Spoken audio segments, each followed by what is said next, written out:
It's nice to see that he's actually planning for the future rather than waiting to die. A great update for an Odessa man who I've been covering since last July. Good evening, I'm Juyeon Co in for Katie Orth. And I'm Carson Bush. Jost Andrew Capen has been accepted by a Houston hospital for evaluation. He's been waiting for new lungs.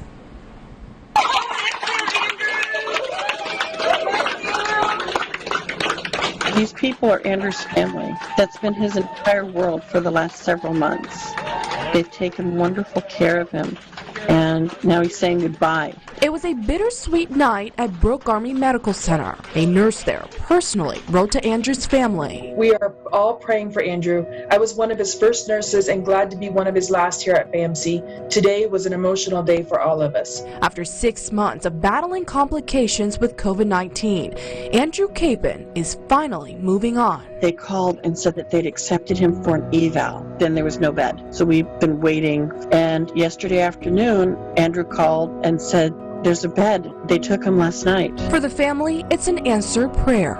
Andrew is headed to Houston Methodist Hospital. He'll be evaluated for a lung transplant so desperately needed. Can't even think about them not accepting him for a transplant. We pray for a match. There is no plan B. The family says Andrew is stronger than ever. 4, 5. It's his turn. It's nice to see that he's actually planning for the future rather than waiting to die. Like, I'm not done. Mother Brenda says there's so much life left to live. Beaches to see, family game nights to win. I mean, just simple little things. Now we're told the family will know if Andrew qualifies for the transplant by February 2nd. We'll let you know. Read Andrew Capen's full story right now on yourbasin.com. A mass vaccination clinic will be open to the public soon. ABC Big 2's Marco Ramirez joining us live from Ratliff Stadium tonight. Marco, you got a sneak peek. John, MCH said they were glad they were able to do a test run here at Ratliff Stadium earlier today, and they want everyone who is planning to get vaccinated on Sunday to make sure they are registered. We're excited about this. We're excited about the opportunities here to vaccinate as many people as we can. As final preparations are made at Ratliff Stadium. So we're here to serve you. We are serving a lot of people. Organizers are asking everyone to be patient. And we'll try to take care of as many people as we can. MCH President Russell Tippin says more than 11,000 people have registered, and that will make the process go smoother. We had one car show up with 5 people in it. One person was pre-registered, which means that whole car had to go through the non-registered line. So if you're bringing people with you and you are pre-registered and they're not, you're going in the non-registration lines. Tippin wants everyone to be ready. When you get out here and you get in the line, we're going to tell you to go ahead and roll your sleeve up. Or if you have a long sleeve shirt on, we're going to ask you to get your arm out and be ready so you're not having to do that at the shot station. And just because it opens on Sunday doesn't mean it's the only day to get a shot. In our days of operation, we're looking at starting from Sunday, Monday, Tuesday, Wednesday, Thursday, Friday. So if you can't make it Sunday, Monday, Tuesday, show up Wednesday and Thursday, Friday. As the vaccination process gets underway, there's a lot of hope for the future. This is the first step, the first big major part of the fight in getting over this. We had the mask, we had all the testing, and now we have the sword to kill this thing. The drive-thru clinic will start this Sunday at 9 a.m. and organizers are asking people not to line up here before then. Reporting live in Odessa, I'm Marco Ramirez, ABC Big 2 News. All right, thank you, Marco. Now to the major vaccine rollout in Midland. A number of people rolled up their sleeves today at the County Horseshoe Arena. People need an appointment to show up, and you are asked to stay in your car until you get called in. This is the city's largest mass vaccination effort so far. This is a big effort. I mean, we're talking about running 1,000 people through here, having them all pre-register if possible. It's not made from killed virus. It's an mRNA vaccine where it causes your body to react and create its own antibodies. And health leaders say they plan to vaccinate 1,000 people a day at the clinic. Today was just a soft start with the official launch next Monday. One of the most powerful people in Texas, Lieutenant Governor Dan Patrick, says the state should refine the COVID-19 vaccine rollout plan, while others are calling for better access. ABC Big 2's Wes Rappaport spent the day catching up on their suggestions.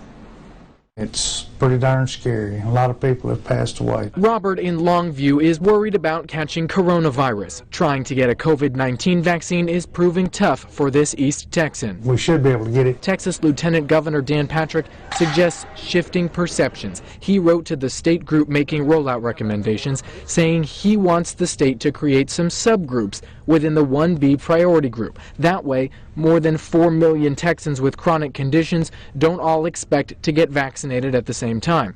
Patrick says Texans need to have a better understanding of the time it will take for everyone to be vaccinated to reduce lines, confusion, and frustration. The concerns span across both chambers of this Capitol and both parties. A group of North Texas Democrats wrote the Department of State Health Services asking for more resources. Well, of course, the longer it takes, the longer our population is exposed and at risk. Irving Democrat Terry Meza and 7 of her Capitol colleagues want the state to add a vaccine hub in either Irving or Grand Prairie, just outside Dallas. Well, I live with them, so I see it. She says constituents have transportation challenges getting to the existing hubs in Dallas and Tarrant counties. Eligibility doesn't equate to availability. The Texas Department of State Health Services tells me it's up to existing hubs to ensure accessible locations for their populations. Wes, thank you for that report. Find out if you qualify for Phase 1B right now on yourbasin.com. And get ready for jury duty in Midland County. Jury selections will be made at the Horseshoe Arena. Courtrooms have also been modified to keep people safe. None have started yet, but one Midland judge says the backlog of cases is starting to pile up.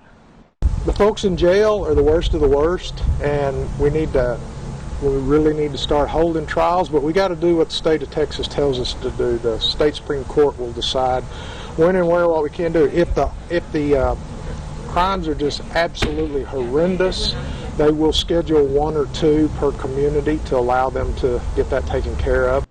Only 4 trials have been held since the start of 2020. Now your Big 2 forecast first with Chief Meteorologist Chase Menendez.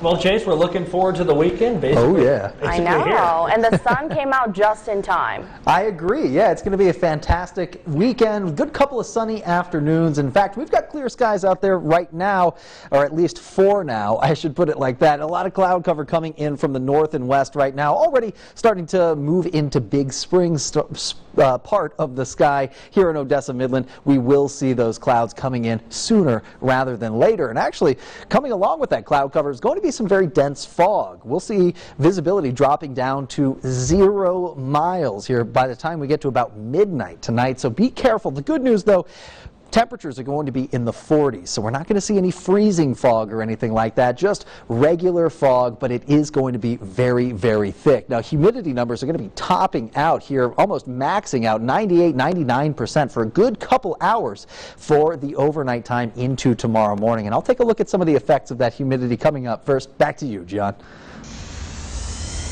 A crash on Interstate 20 backed up traffic for hours today. At least 2 semi-trucks were overturned on the interstate, closing down lanes. I-20 has since cleared up. And a Terlingua man is behind bars after he was found guilty of owning and operating a child pornography website. Thomas Arthur was charged with 9 counts. The Department of Justice says he's been running a subscription-based website since 1998. Midland police are looking for 20-year-old Alyssa Sierra. She's wanted for evading arrest. If you know where she might be, call Crime Stoppers and you could earn a cash reward. Also wanted in Midland, 2 men who were caught on camera stealing packages off of a front porch. You see it here. They were worth $500 each, and police say this may not be their first theft. If you know anything, call Crime Stoppers. Well, a new bill filed today aims to crack down on drivers who hit people walking in the street while under the influence. The bill is called Colton's Law. It's named after Colton Carney. He was hit and killed by a car while walking to work 4 years ago. Colton's blood was tested for substances, but his killer's blood was not. There's no law right now that requires it. Colton's mom and a Texas lawmaker are now trying to change that. It's important when it comes to the loss of life that we err on the side of public safety and actually require that those persons who hit pedestrians causing serious bodily injury or death are tested to determine if they were under the influence of drugs or alcohol. The current law leaves it up to officers working the scene to test the driver for substances in their system. Meza says that needs to change because people can be under the influence without showing any physical signs. And coming up, we've got some dense fog on the way here. In just a matter of hours, we'll start to see that fog rolling in. The National Weather Service already has issued this dense fog advisory. I'll make sure to break down the details and look at what we can expect for the rest of the weekend and the full forecast after the break.